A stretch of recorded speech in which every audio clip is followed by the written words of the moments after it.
What's going on, everybody? Top 10 Pokemon back, and today I will be doing a very different video than I usually do. I've been seeing all across social media these comparison videos. Which would you rather have videos comparing two different Pokemon related items.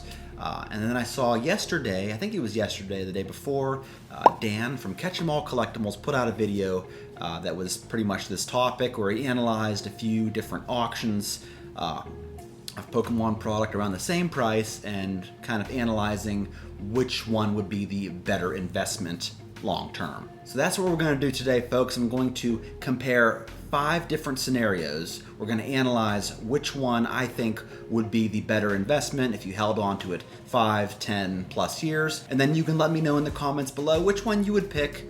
If you agree or disagree with me on any of these, I'll be looking forward to hearing from you on that. So folks, if you like this idea for a video, give it a thumbs up, and don't forget to be a subscriber if you're not already. I guess you could say I'm stealing content. I don't know. I don't really care. I really enjoyed Catch 'em All Collectibles video. I thought it'd be a fun video for me to do. So if you'd like it to be a regular thing, let me know. So let's get started with the first comparison, which I thought was a really good one. It is the PSA 10 Moonbreon VMAX from Evolving Skies versus the Latios and Latios Alt Art GX card from Team Up Set. Both PSA 10 examples. Now the Moonbreon has been selling for about $1,000 in auction, whereas the Latias and Latios GX card has, I think, most recently sold for almost $1,400. So which one, folks, which one do you think would be the better investment if you were to hold on to one of these cards long term? I, for one, think that the Latios and Latios Alt Art GX card would ultimately be the better investment. For one thing, it is a much lower pop Alt Art card than the Moonbreon VMAX. Although it's not nearly as popular, it's still a very popular alternate art, and it comes from a very expensive booster box, a very expensive modern booster box. Team Up, I forget how much they've been selling for, close to $1,000, if not over $1,000. So that's this card has a lot going for it, whereas the Moonbreon has its S-tier popularity going for it. The Umbreon VMAX will probably go down in history as one of the most popular cards of all time. So if I had to pick, I would go with the PSA 10 Latios GX. Which one would you pick? Up next, we're going to compare a slab versus sealed product. So we have a BGS 10 Black Label Charizard GX from Hidden Fates. And I believe this card most recently sold for about $5,000. And likewise, you have this black and white sealed Plasma Storm booster box that also sells for around $5,000. Now, which one would you choose?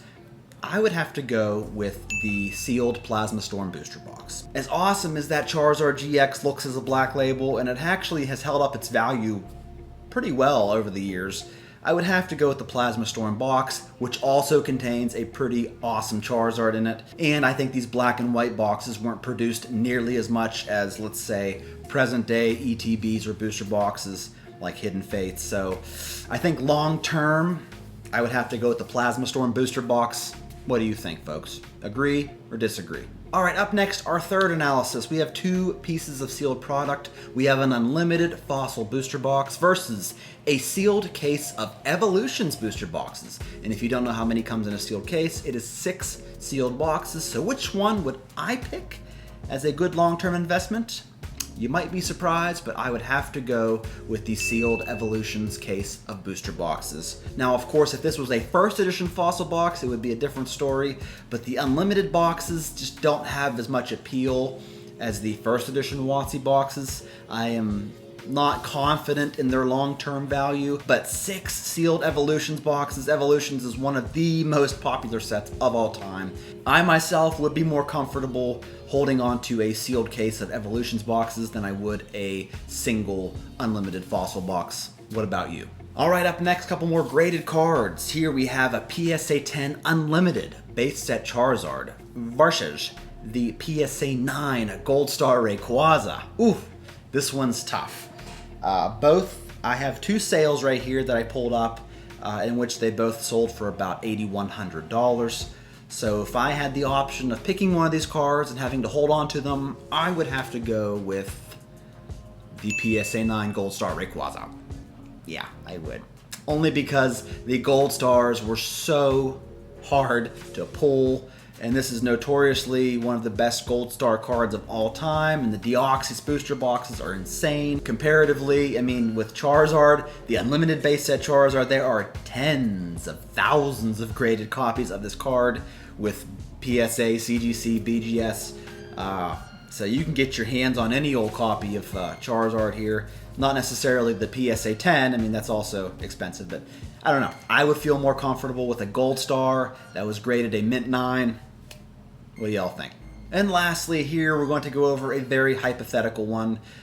We have a PSA 10 Pikachu Illustrator card, which we all know has sold for millions of dollars to Logan Paul. There's only one PSA 10 example in the pop report, and that's very likely to stay the only one, versus get this folks, what if it was up against a BGS 10 Black Label First Edition base set Charizard? Now, this does not exist. There are only 3 BGS 10 pristine examples of this card. No Black Labels have been graded. Now, if you look at this card in a PSA 10, it goes for a couple $100,000.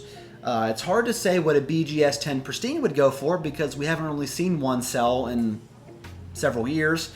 You could definitely argue that it would be $1 million+ card. So the Black Label, I would have to assume, would be up there in value with the PSA 10 Illustrator. In my opinion, folks, if this card got a Black Label, I believe it would sell for more than the Pikachu Illustrator in PSA 10 did. Because, folks, this wouldn't be no ordinary Black Label. This would be a Black Label First Edition base set Charizard. I mean, just, wow. Talk about OP to the max. So, if I had to pick one of these cards, I would probably choose the Black Label First Edition base set Charizard. Which one would you pick? Folks, thank you so much for watching. Please, let the comments flow down below. I'm really looking forward to hearing from you on your choices between all these cards. If you would like this to be a regular series, let me know as well, because this is a lot of fun. I think you can keep going on and on with this kind of concept and comparing different things in Pokemon. So let me know, folks. Thank you for watching again. I really appreciate it, and I'll catch you all in my next one.